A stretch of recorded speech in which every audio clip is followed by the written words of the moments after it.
All right, let's talk Las Vegas Raiders. Obviously, the Raiders in the middle of what's clearly a disappointing season, and there are a lot of rumors, a lot of rumblings going around in terms of the future of their head coach and Pete Carroll, and a lot of the decisions both he and this organization has made during the last couple of weeks in terms of working with young talent and trying to figure out what this team has for the future. And we got some interesting news on that front. The Raiders are making a key move that I think points to something very crucial coming for the head coaching position. We'll get to that in just 1 second. But first, I'm Nick, and this is Saturday Morning Inspection.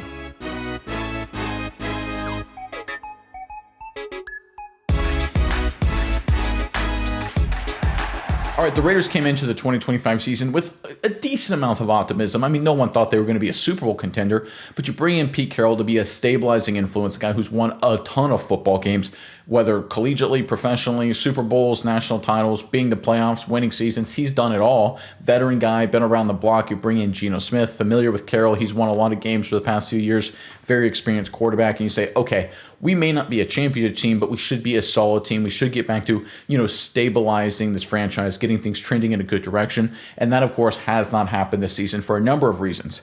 Now, over the course of the last month or so, there's been a lot of rumblings and consternation about the fact that Pete Carroll has blatantly refused to play a lot of the younger players, a lot of the rookies and younger guys, saying, listen, I'm rolling with the guys that I think give us the best chance to win. These are the guys that are doing the best in practice. That has kind of changed recently, and the front office recently made a move that I think points to forcing the Raiders' hand in playing some young players, which I think will go a long way in determining the future with Pete Carroll. Let's get into the article right here, then we'll talk more about it on the other side. So this is courtesy of the Raiders PR account. Raiders roster moves. They signed number 41 cornerback Greedy Vance to the active roster, so they promoted him to the active roster. They waived linebacker Jamin Davis and released kicker Greg Joseph from the practice squad. And of course, the big headliner there is cornerback Greedy Vance. Vance was a guy. In fact, we got an article detailing Vance. Let's jump into the article first, and we'll talk more about Greedy Vance and what it means. From theheavy.com, Vance signed with Las Vegas as an undrafted free agent after spending a year at USC. He showed some promising signs in the preseason. I would agree with that. Wasn't perfect, but did some good things, but couldn't make it to the active roster during final cuts. The Raiders had some, corners they liked, some young guys, some veteran guys. So Greedy Vance, listen, it's a numbers game, didn't make the cuts. He has had a chance to play in 2 games for the team this season, but should get even more snaps now. In the 2 games he did play, the Raiders had him take snaps on defense and not special teams, so they must see him as a potential rotational defensive back. Las Vegas' secondary has struggled all season, so there should be an opportunity for him to show what he can do. Vance doesn't have the size or speed that Pete Carroll usually likes in his corners, but the Raiders just need defensive backs who can make stops. With only a handful of games left in the season, this will be Vance's best chance to prove that he deserves to be with the team in 2026. Yeah, so Vance has gotten, a little bit of opportunity here and there. Of course, if you look at whether it's preseason, in terms of what he can do, and it's been a lot of okay, right? Obviously, the Raiders themselves haven't been good enough to evaluate a lot of their players, except for the guys we already know are good, like Max Crosby, for example, or Brock Bowers. But the reality is what the Raiders are doing here, what the front office has forced, is essentially Pete Carroll's hand. They said, listen, we're only going to activate guys onto the active roster, right? This is a guy who's, listen, he's not a practice squad guy. He's a guy that's on the active roster now. No more moving down. He's on the final 53 at this point for the rest of the season, unless they decide to cut him outright, which means he's going to play. And this is the Raiders forcing Pete Carroll's hand. This is spy tech. This is the leadership saying, listen, I don't care what you think about the players that we have currently in the lineup. Play the young guys. We got to figure out who can play. And this is the right move to make if you're spy tech, if you're the Raiders, organization, if you're the general manager group, if you're the leadership. You've got to figure out who can play and who can't.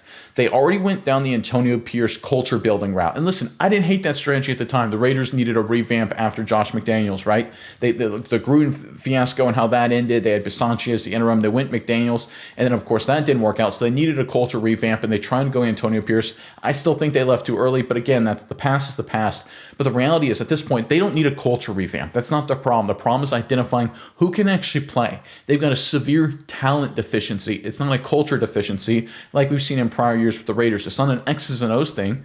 Honestly, Graham is a good DC. I don't think Chip Kelly is a bad offensive coordinator. I don't think he's the best, but it's not like we're dealing with the worst coaches in football here. Pete Carroll knows ball. I think we can all agree with that, right? His resume goes back to like the 90s, the early 90s, mid 90s as an NFL and college head coach, right? He knows football. I'm not saying he's the best coach in the world, but again, he's not a a dumpster fire in terms of his career, in terms of what he can do running an NFL team. So it's not a culture thing. It's not an X's and O's thing. It's a talent thing.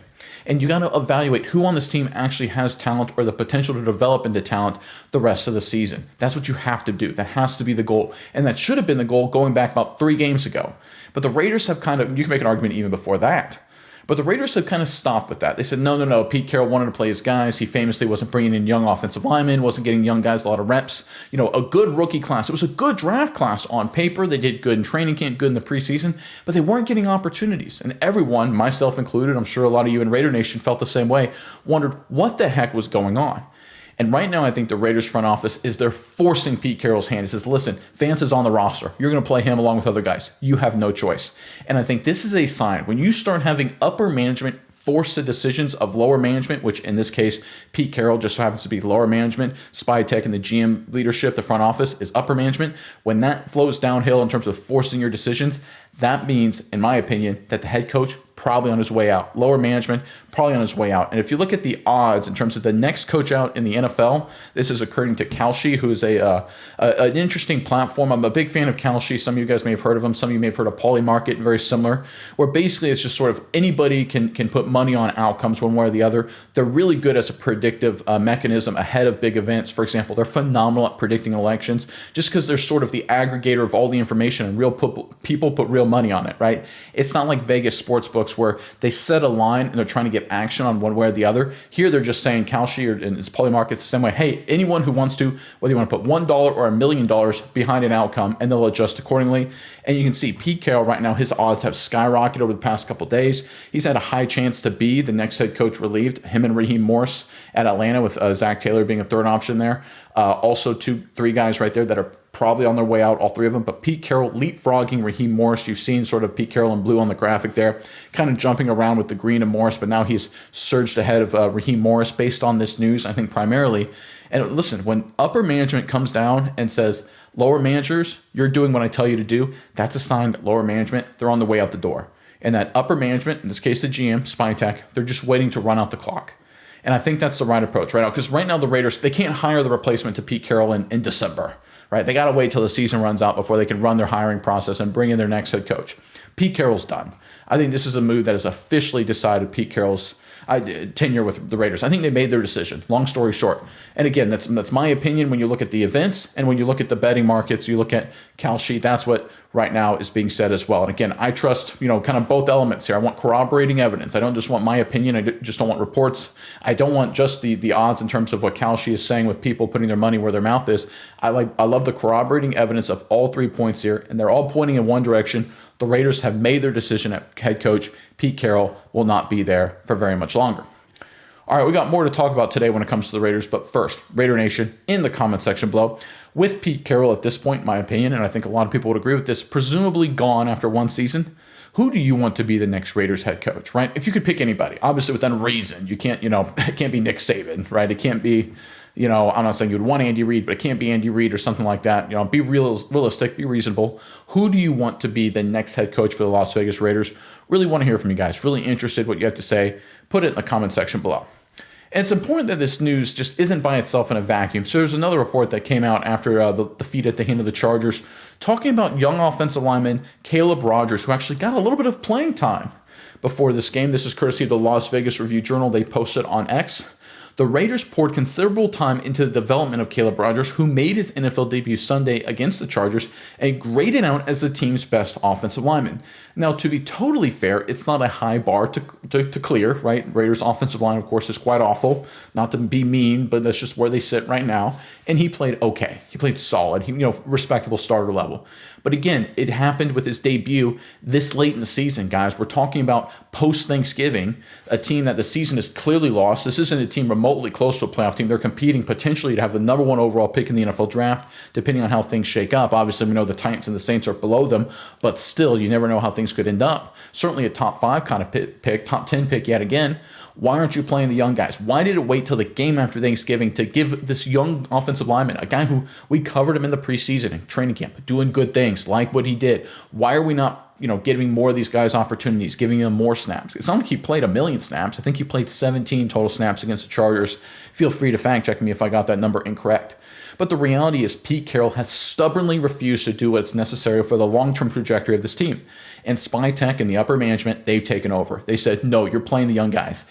Caleb Rogers, I believe that decision, while it came from the Raiders coaching staff with the Chargers game, it started with upper management. The decision to elevate Greedy Vance to the active roster started with upper management. And I think all of these data points, along with, of course, everything else that has happened with the Raiders, there's one clear message being sent from the Raiders leadership out to Pete Carroll, out to the players, and out to the world.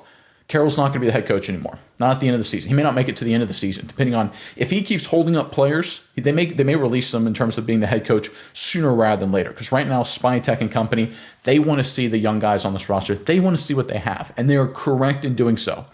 This is a team that doesn't have, a lot of veteran players that they can sit there and say, well, we're really banged up, right? No, I get they have some injuries at offensive line for sure, but it's not like this is a stacked, deep, talented roster that's just been dealt with a ton of injuries and listen, it just is what it is. This was a team coming into the season that had a lot of young, exciting talent, and Pete Carroll has refused to play most of it.